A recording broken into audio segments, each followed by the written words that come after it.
everybody for coming to this presentation. Really appreciate it.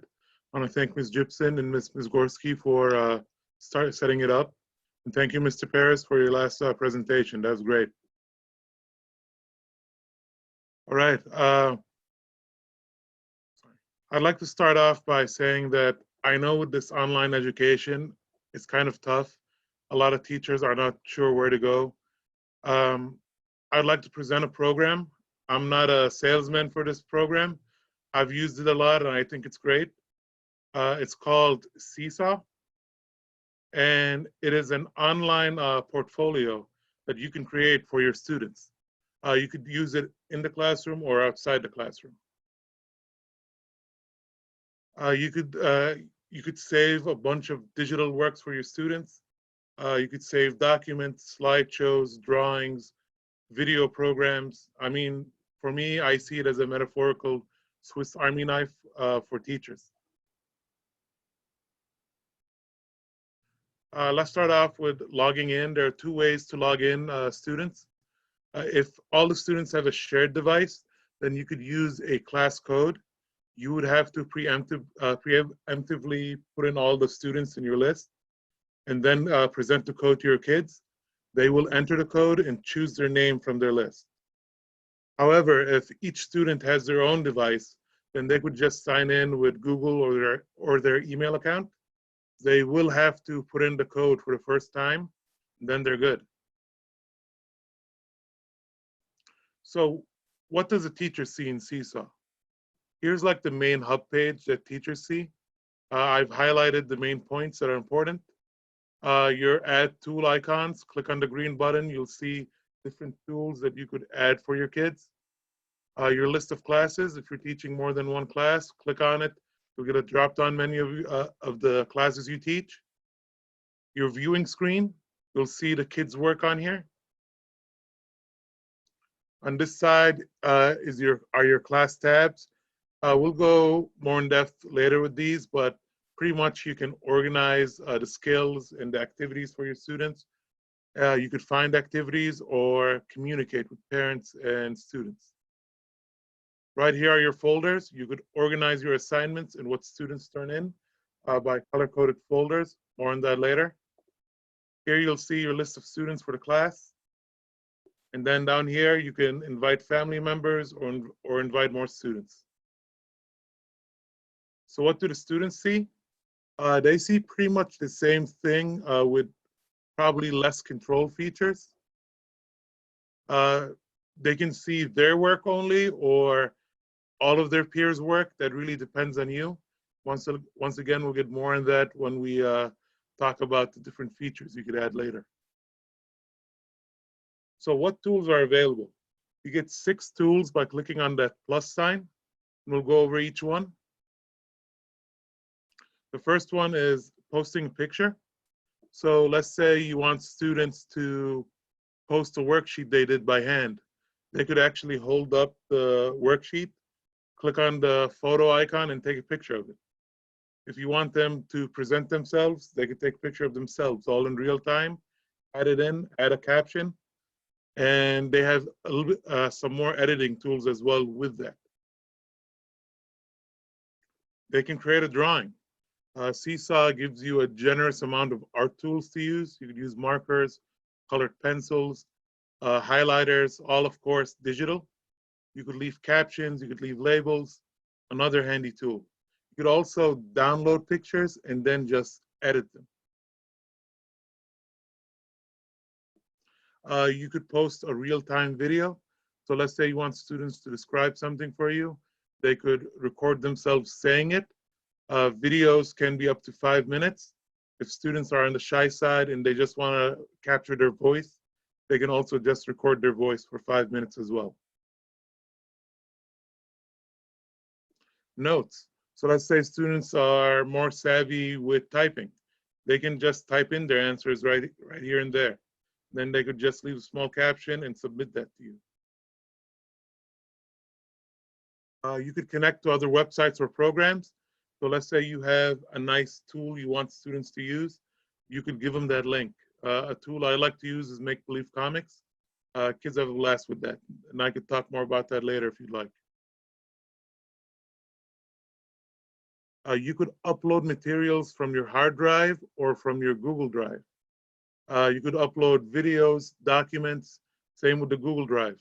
However, just a quick note, if you do use Google Drive, make sure the students enable the viewing feature for everybody for their documents or slideshows. If they don't, then the only people that would see it would be them and the teacher. However, if that's what you want, then that's fine as well. All right, some teacher features.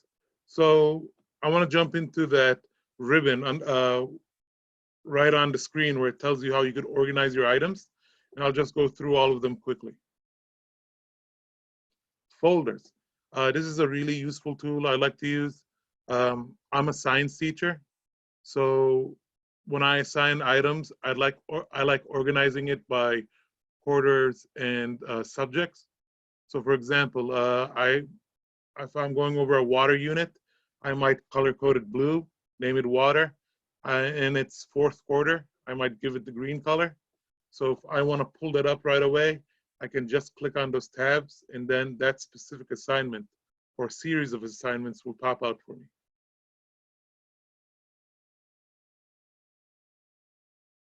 Another handy feature is the skill tree.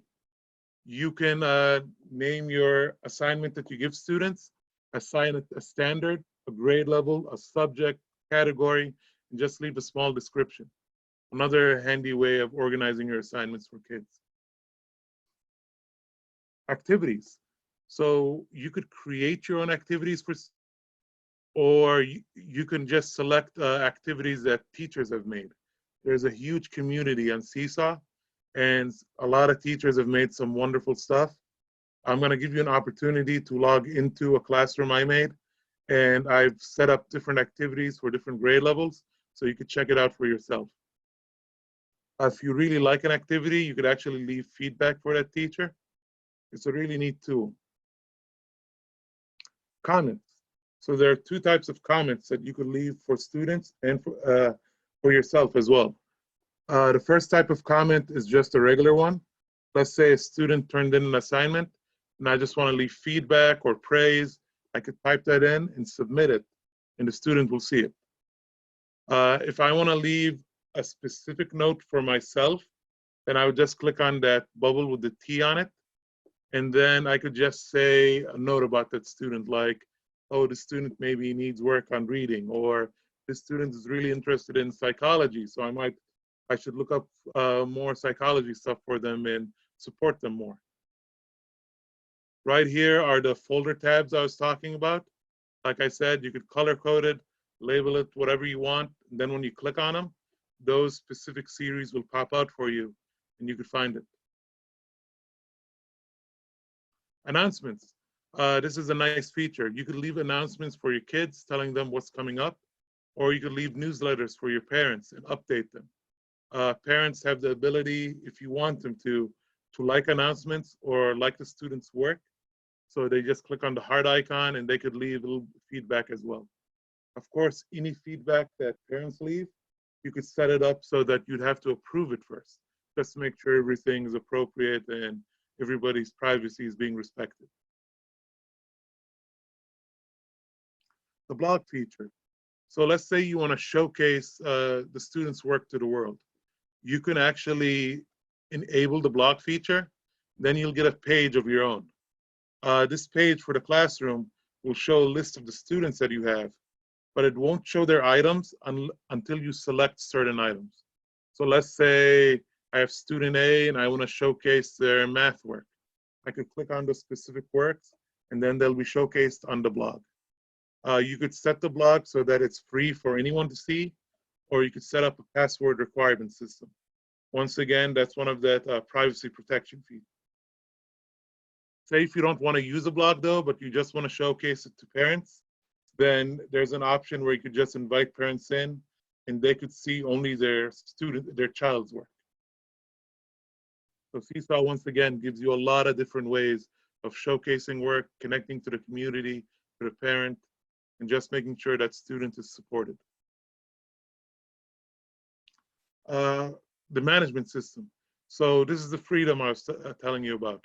If you click on the wrench icon that you see on your main hub page, you could set up your class any way you want. You could make it so you have a different color and different symbol. You could make it so that students sign in different ways. You could manage students, manage parents, manage your blog settings. You could keep things private or public. You could make it so that students are able to like each other's works and comment, or you could choose not to do that. It's all up to you. SeeSaw really gives you that freedom. And the really cool feature about it is that a lot of these features, I would say about 98% or 99%, that's free. You really don't have to register with SeeSaw or buy anything from them. I want to go over some quick teacher ideas. You could be creative. You could create your own assignments. This is a drag and drop science assignment. Students have to tell me if these landmarks were people made or nature made, so that they carried a picture and drag it to different places. And then they could leave a feedback for me, telling me, describing their work. You could also set it up so that they can't move these around. You lock them in place. So whatever you set up, you could lock it. Then students won't have access to it, except to specific features that you want. You could insert articles. This was an example of mine, Shaping the Earth.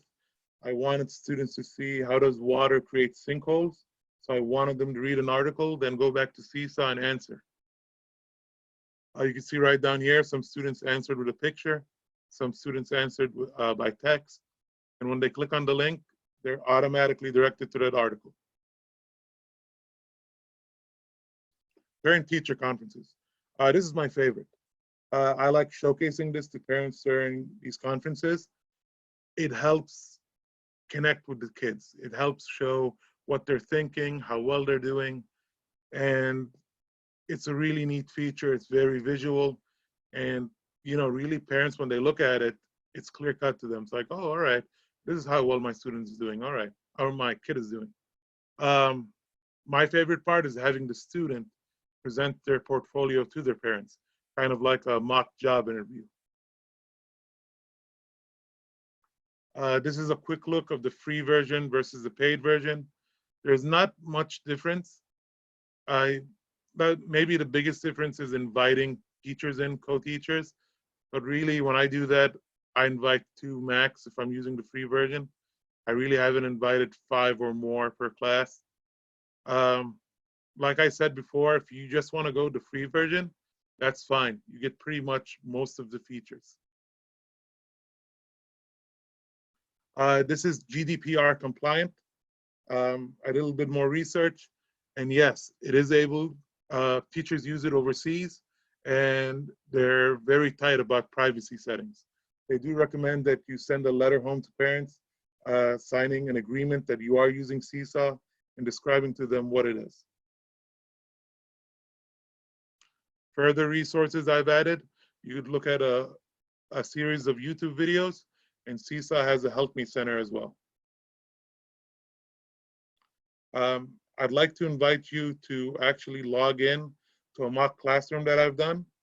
I'm not sure if we have time right now, but I know that I did send a PDF form of this, so you could log in. You have until May 13th to use this code. And I put up a bunch of different activities for you to try out and just see SeeSaw through a student's eyes. Joseph, we do have some time. We're at 8:17. All right. So if you wanted to share a little bit, I know I would like to see a little bit. I'm not sure if other teachers would too, but just, you gave us a wonderful overview. Maybe a little quick peek here. Thumbs up, Sure. okay. Chat box, is that okay if Joseph shares a little more? Yes?